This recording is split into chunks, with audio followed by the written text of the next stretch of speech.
Very pleased to be chatting with the general manager of the Listowel Cyclones, Mr. Trent McClement. Trent, how are you, man? How's the summer been? Not too bad. Summer's been a little bit busy, but it's been good. Yeah, you've been a busy guy. I mean, on top of being a hockey executive and trying to kind of retool this Cyclones team, you're obviously a new dad as well. So how's that been treating you? Well, it's pretty good. It's pretty good. Hopefully my son kind of stays sleeping through the whole interview here. But no, you can't go wrong. Having kids, it's definitely a blessing in disguise. It's just a new kind of experience in life, and something that it's tiring, but it's all worth it. It kind of sounds a little bit like being a hockey executive. Obviously, a very different kind of challenge.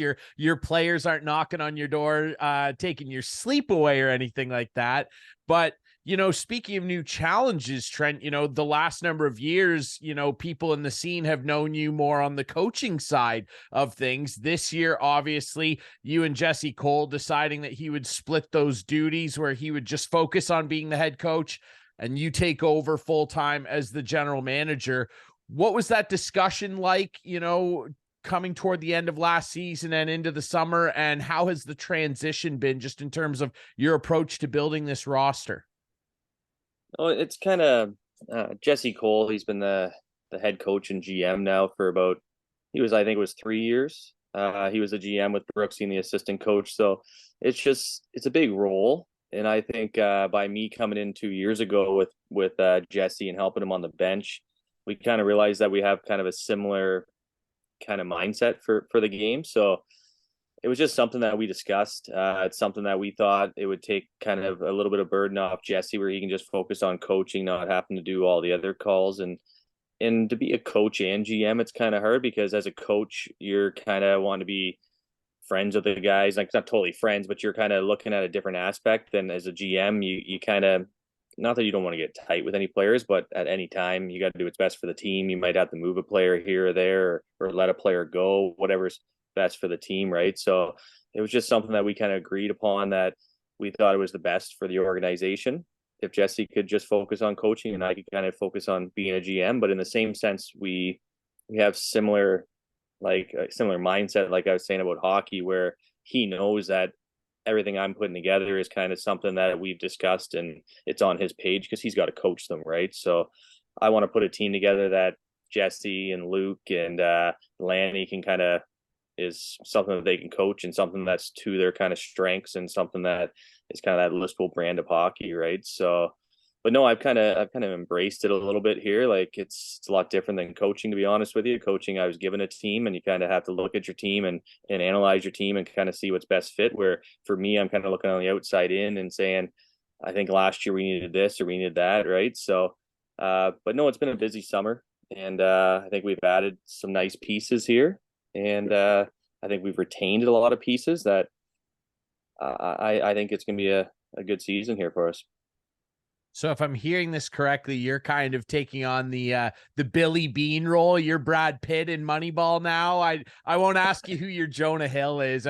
Maybe it's Dietzy. Maybe don't tell him I said that. He'll hear this. I'm sorry, Dietzy. Corey Dietz, of course. You mentioned the roster. Now, obviously, last year, the Cyclones finishing in sixth again, but a good turnaround in terms of stats. You guys scored a lot more goals. You had a positive goal differential as well.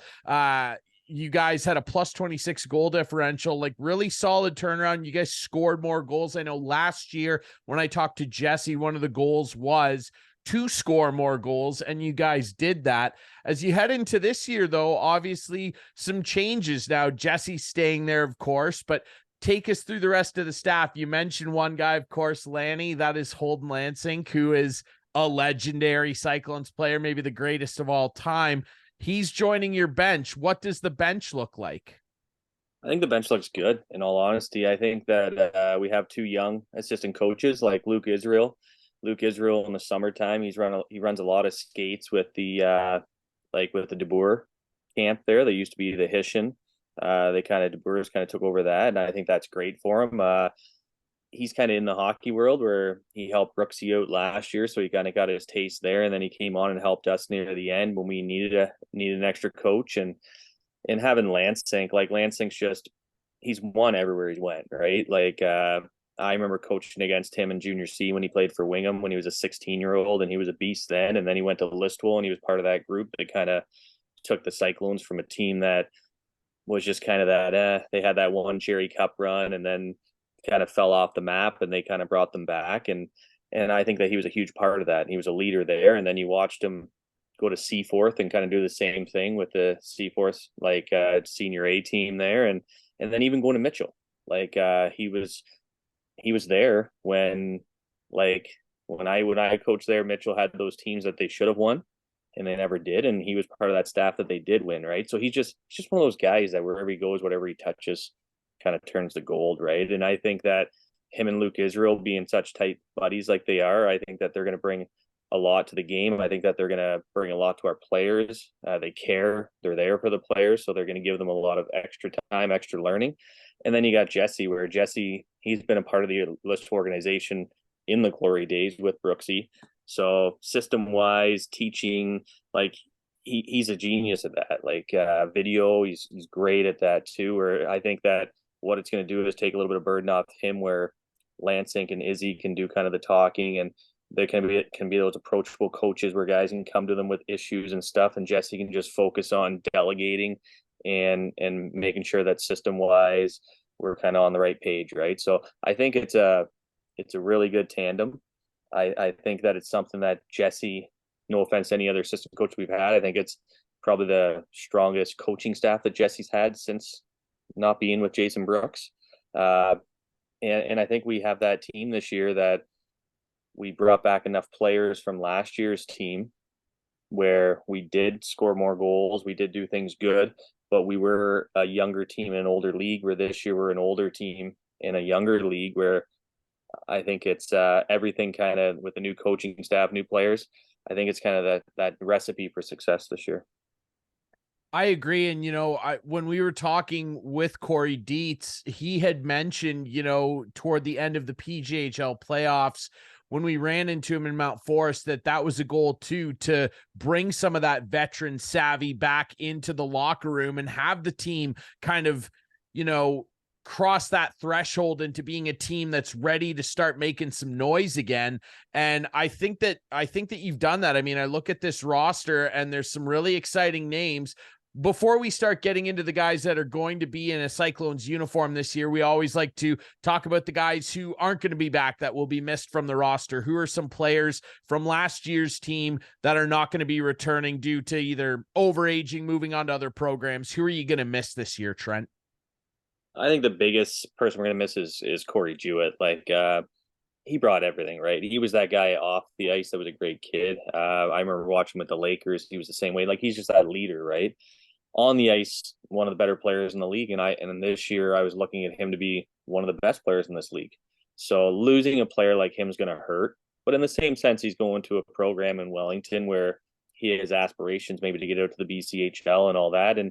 And for us, for hockey, you want to push in the right direction. So it's going to hurt us. But in the same sense, it's a good move for him, and I hope the best for him. Other guys like losing like a Carter McDougall, where he just kind of wanted to go home, and we let him go home. Like, as a GM, I thought it's a good move he's from St. Mary's, wanted to go back to St. Mary's. I kind of put him where he wanted to go. You lose him. For him, it's more in the dressing room. He was just that guy that played with a lot of these guys in the Lakers, and he was that good team guy, good glue guy. And on the ice, he was a fierce competitor. So I think losing him definitely stings a little bit too.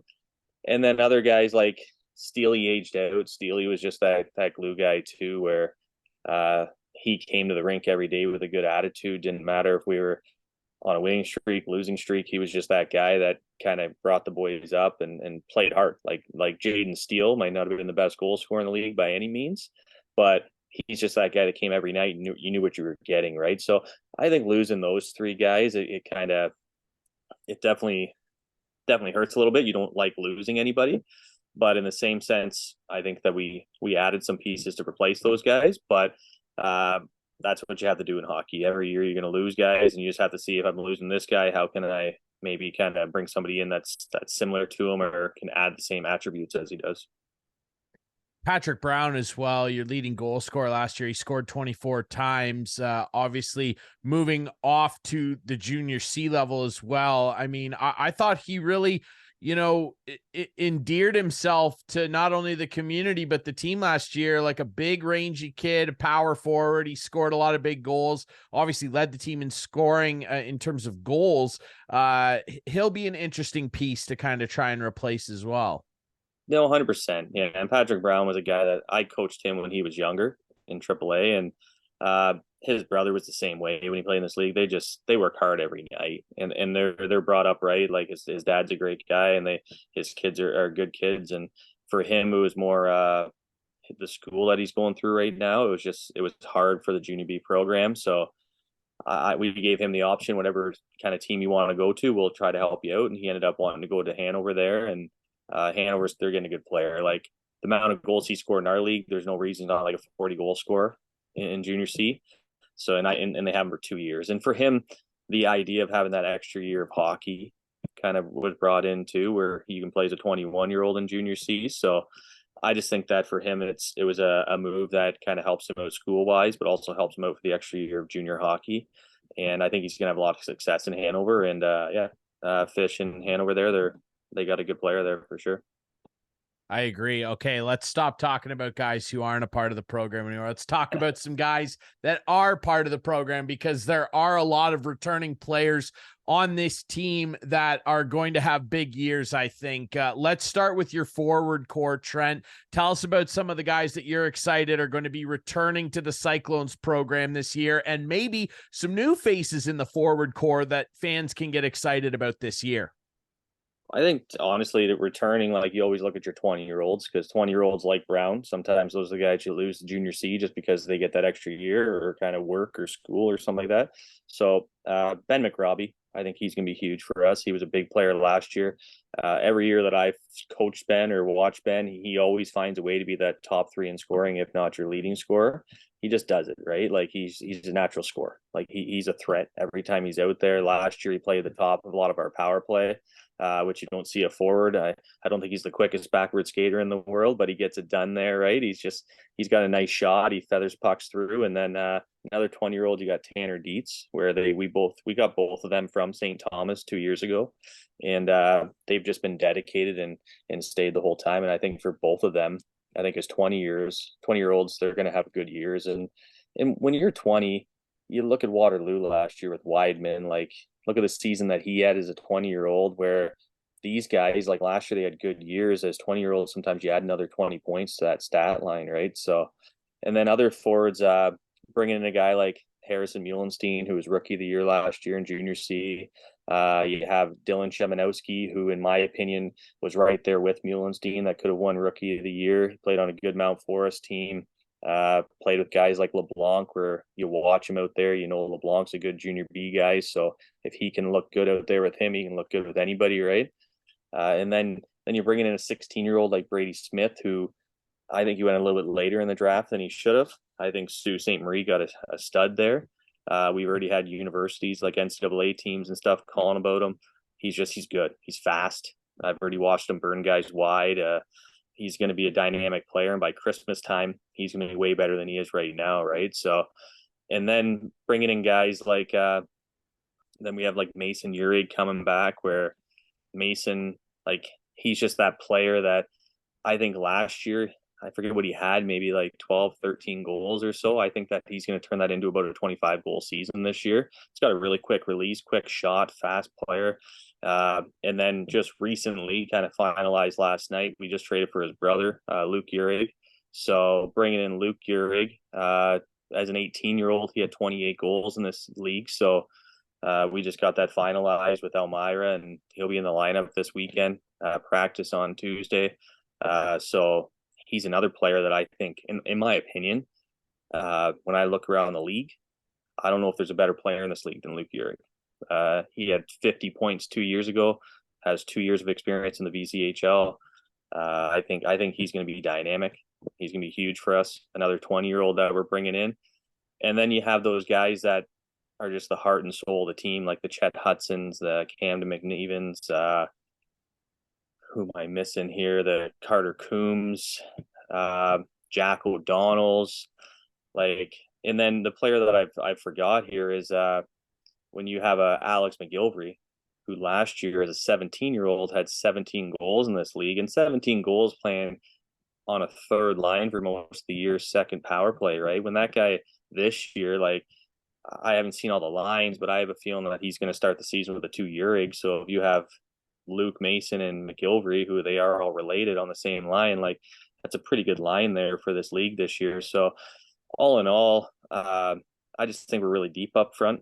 I think that we're that team that you need depth up front for the playoffs. Like, if people are shutting down our first line, we're going to have guys like Jack O'Donnell and McNevens and Hudsons and the Coombsies and Muhlenstein and Shemanowski. They're going to be giving us that secondary scoring that you need to win. And that's something that I think that we're building this team for a long run. We're hoping that it's a long run, and I just think that we're putting the right pieces up front to have that really deep forward group.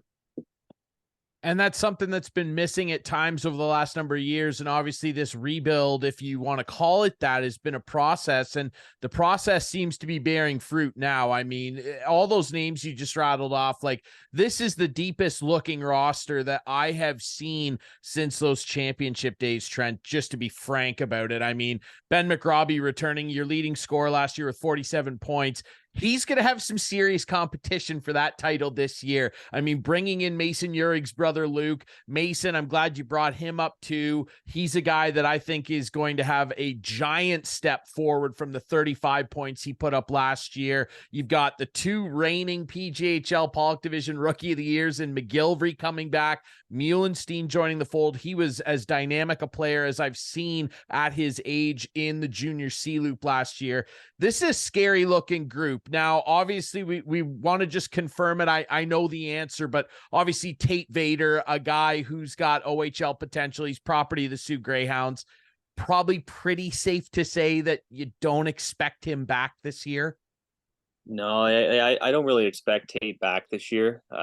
If Tate is ever back this year, then it's something where it's our job to make sure that he goes back up. But for the year that he had last year for us as a 16-year-old and drafted where he was, the Sioux, like, he's going to get every opportunity he can to stick up there, and he deserves that, right? And I think it's his job to lose up there. And I think all the effort and time that he put in this summer and how hard he worked, I don't see him coming back. If he does come back, it's a blessing in disguise for us. But in the same sense, the type of organization we are, we're going to push him really hard to make sure as an 18-year-old he's up there and he's up there in a dominant role. But I can't see him being back at this point. I can't either. I did see him in some of his brief stint in the league last year, the OHL, that is. Yeah, I as much as we love the kid and I'm excited to see him in the OHL this year, I'm pretty confident he will probably not be back, and that's a good thing, and it looks good on the organization as well. Let's talk about your D core, which is something that Listowel has prided itself on a long time. The team is always very good defensively and plays a very structured system, whether it was under Jason Brooks, under Jesse the last number of years. It's something the Cyclones take a lot of pride in. Take us through your returning D core and some new faces that you're excited about on the back end. Yeah, so our decor last year, I thought that there was just we had a lot of injuries back there. So some of the guys that we've let go to junior C and everything, but some of the guys that are coming back is we do have Renault back, where Aiden Renault, he's a player that we didn't know what was going to happen, because I think that he had a good chance of making Owen Sound. He's the type of guy that wants to go more school route. So we were really happy when he said that, hey, I want to go school route. So we know we have him for another year. If it lasts longer than this year, it is what it is. But you just kind of look at year by year. And then we also have Tegan Middleton back. Tegan Middleton's now, this is his 3rd year as a Cyclone.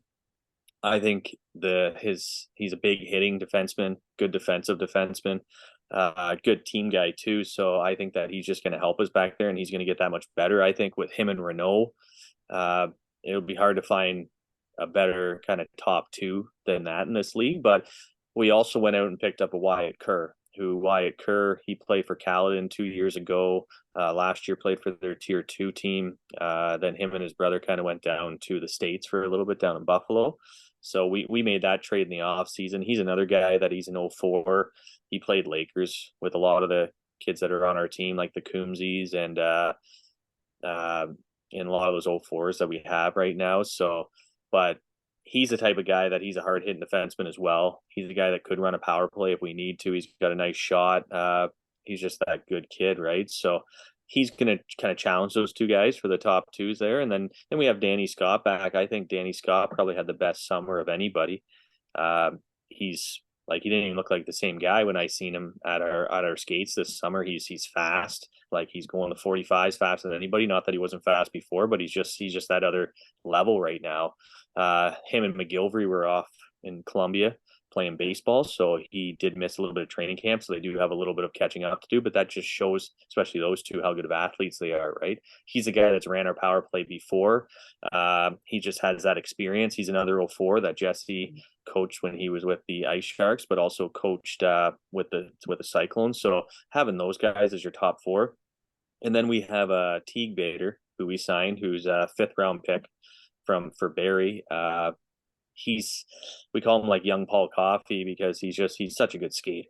Like he's just such a good skater. We do this one drill that's set up for the defenseman to fail in practice, where you start at the tops of the circles and you can't do any crossovers, and it's meant for guys to get burned, to just work on their edges and everything. And it's hard for guys to burn him. Like he's such a good skater. I think that for him, it's gonna be a struggle near the start of the year, just because he's 16 as a defenseman, so you got to kind of learn the position. But I think by Christmas time, he's gonna be huge. He reminds me a lot of like Braden Hislop when I coached him in St. Mary's. He's just it's just like a good comparison where they have that offensive mind, but they need to learn defense. But that's what the OHL team wants. They want him to play junior B to learn how to be tougher in the corners, tougher in front of the net, right? So, and then after that, we have Liam Wilson, who I traded for out of Brantford.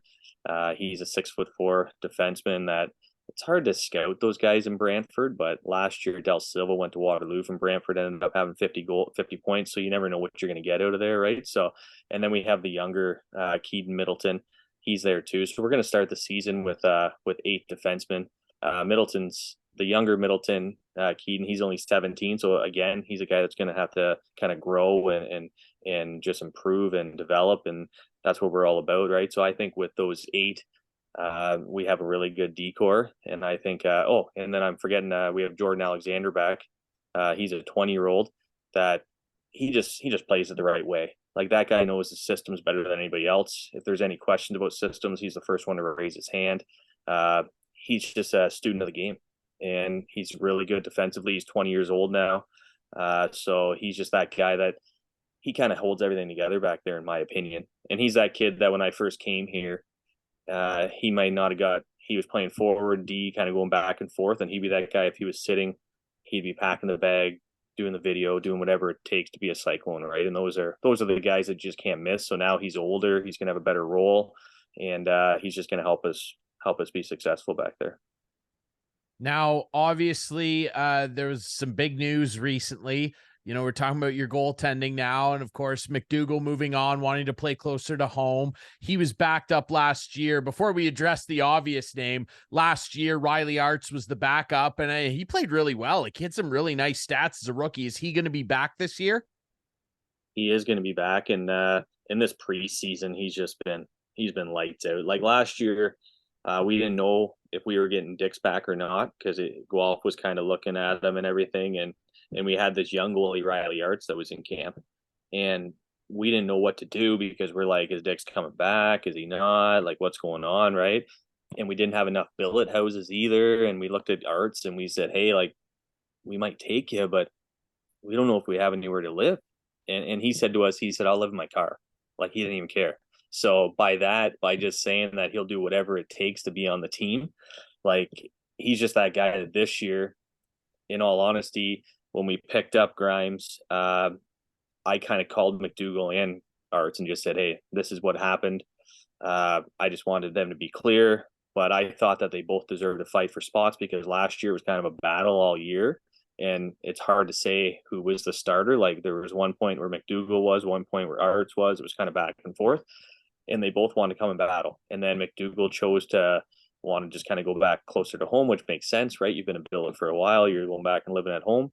And Artsy, like, he was happy. He was so happy. And he's just that guy that, as an organization, he's that perfect guy to play with Dix there, because he's going to be Dix's like best like kind of cheerleader, but at the same time, he's going to be pushing Dix, that he's going to be like, because he wants that net too, right? So, and so far in preseason, like, we played Brantford on this past Friday, and Artsy, like, he got a shutout, and the one pad save he made coming across the net, like, he reminds me of like Morrison. Like, I was in St. Mary's when Morrison got traded here, and he reminds me of the year that I wasn't in St. Mary's when I watched video of how Morrison looked as a 17-year-old. Artsy kind of looked. But then as an 18-year-old, I find in this league, that's when goalies kind of, if they're going to be good, that's when they kind of change. Like, Listowel had Max Wright as an 18-year-old. I had Kyle Kurt in St. Mary's as an 18-year-old. You had Morrison as an 18-year-old and Listowel as well. Like, that's just the year where if they're going to be good, they're going to be good. And I think that we have a tandem that on any given night, like, it's going to be hard to beat them. And like you said, the obvious is Dixon Grimes, where, Yes. from Guelph last year. So he's that guy. And this off season, I met with him. I kind of let him kind of feel everything out. Then I met with him, and just him coming back just wanting to be a part of it. Like, not that guy coming back saying, I'm this guy, I want this. He's like, he just wants to be a part of it, and he just wants us to win, and he wants to have success, and he didn't want to be anywhere other than Listowel. So I just think having him it's just huge. It's just that piece where it gives everybody that little extra confidence, right? Gives Artsy a goalie to kind of look at and see how he's training, but it also gives us if you make that mistake or not, or you need that save, he's just there.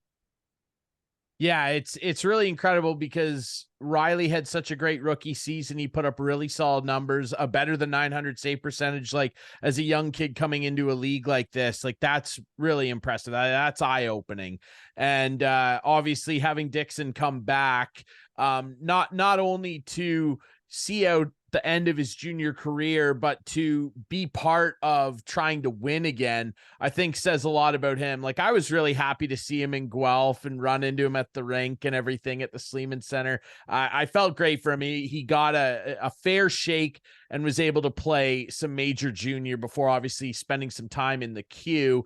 But I think that him wanting to come back and spend his final year in Listowel, it says an awful lot about the program that's been established here. Yes, it might have started when Brooksy started cultivating it, but it's continued with you guys. Like, that says a lot that he wants to come back and be a Listowel Cyclone.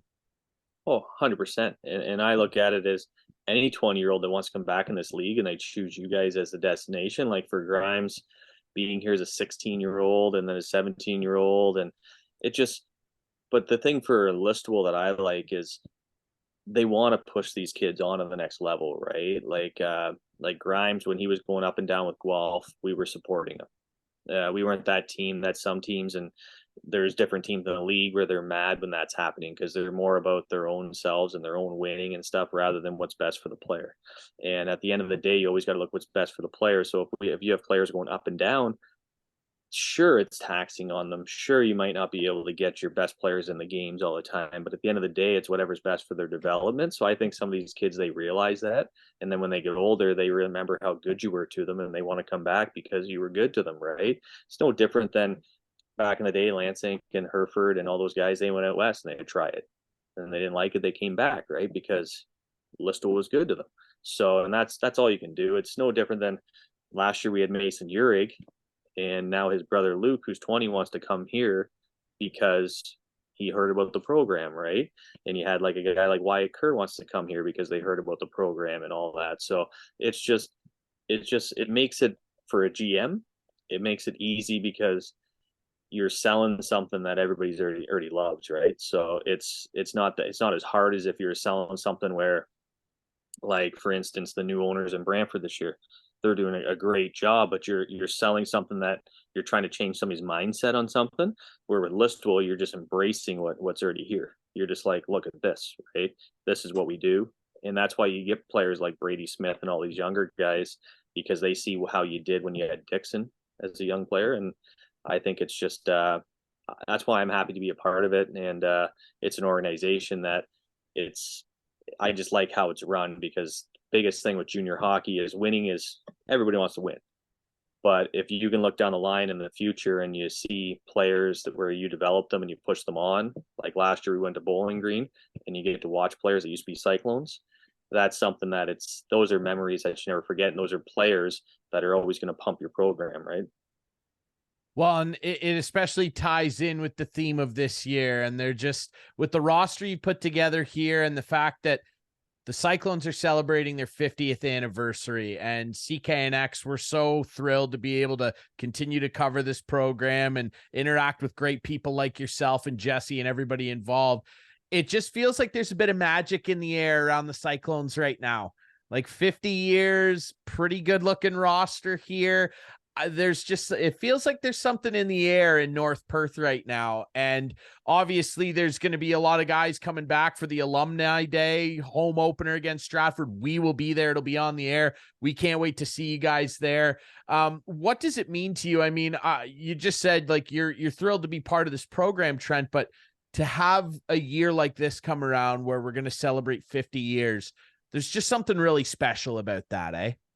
Oh, 100%. Like, I didn't even know until Jesse and them kind of told it about the 50 years, like Jesse and Greg in the summertime, just because I didn't know the full history of the Cyclones. But I just think it's great. Like, anytime you can ever have these moments, right? And it just kind of, like you said, it's really nice that we've developed this team for the last like 3 years or so and went through the hard times, and everything might come to fruition in that 50th season, right? Like, seasons are long and injuries happen and all that, but I just think as an organization, it's huge. Like 50 years of hockey to be a community run team, to have the support that we do in the community and the sponsorship that we do in the community and our executives and everything. It's just to see all that and to know that this went on for 50 years.